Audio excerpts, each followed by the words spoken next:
Alright, I'm leaving the Trondheim area here in Norway. I have probably 25 more hours of driving before I get to Nordkapp. It's the northernmost point on the mainland of Norway. There are islands that are higher up. But that's kind of as far as it goes. Unless you want to get on a plane and go to Svalbard or a ship or something like that. I don't even think there's ferries that run out there. I think the water is just too choppy because you're just in open seas at that point. So that's the next part of this journey. And I can't say that I've found the deep, true motivation for this last leg of this journey north. But I can say that there are some that I have eliminated. And that's really important to me. When I'm motivated by fear, I can be incredibly motivated. But that motivation doesn't bear witness inside of me in the form of conviction. And conviction is what keeps me going against challenges and obstacles. So I can be really afraid and therefore really motivated. But if my fears change, if a larger and opposite fear presents itself, I'll change with the wind. Whatever fear is greatest at the time, whatever dragon is biggest, that's the one I'll run from. This is weird. It's like one of those movies where you're stepping on something that you think is like a rock, might be alive. That's the other problem with fear motivation. It's all about running away. It's never about moving toward what we really want. If I have a little bit of pure motivation for doing something, a little bit of conviction on something, it can be incredibly solid. Because I'm no longer pushed around by whatever the biggest fear is. And the thing in me that wants what I'm moving toward is not very likely to change. So it can be small, it can be calm, it can be quiet, but it can anchor itself in a way that is pretty unmovable.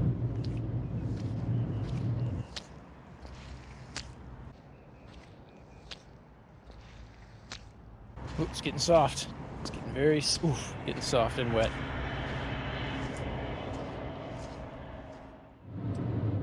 Moving towards something and moving away from another thing are very different motivators. I find that when I'm moving away from something, I only get far enough away from it for it to no longer be a threat. It's like leaving Earth not because you want to travel through space, but because you hate Earth. If you do that, you only get far enough away to be a safe distance, and then basically you can just orbit around Earth. Because you're not on Earth, you hated Earth, you're afraid of people on Earth, now you're not on Earth, and so you can just stay up there and go in a circle. And you're safely away from what you do not want. But it's not directional. It's not the same as moving toward what I do want. But what I do want can be challenging because what I want draws me like gravity. And it can pull me straight through asteroid fields, and all kinds of other debris and challenges. But I keep going in the same direction.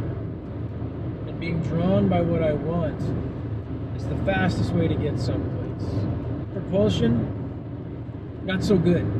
When we are propelling ourselves away from something, there's a lot of course correcting that has to take place. Gravity is the best force to take us in a straight line from one place to another. A little genuine motivation goes a long way. It goes a lot further than a lot of fear, a lot of anger, a lot of discomfort. I can say that I reestablished myself in my relationship with the world around me. That was yesterday. The struggle, and then finally it broke and I reestablished myself and I realized that I am the center. I don't need to chase after anything. So once I let go of the chase, I was able to see things a whole lot more clearly. And ultimately I saw some pictures of the North Cape. And I said, hey, that looks like fun. So here we go. It's that simple. But I couldn't even see what I wanted because I was trapped in what I needed. And that in itself was an illusion that I had to shed. So sometimes I have to get real serious in order to get real lighthearted. And so my motivation for going north now is just, hey, that looks like fun. But I had to pass through some fears to get there. It's funny to think that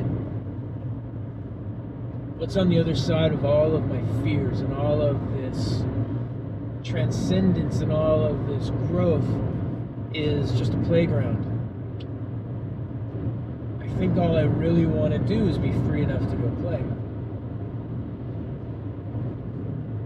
I'm not out here to see the world. I'm out here to live my life. I'm out here to accept the triggers that traveling produces for me. I'm out here to let the discomfort happen and to sit with it.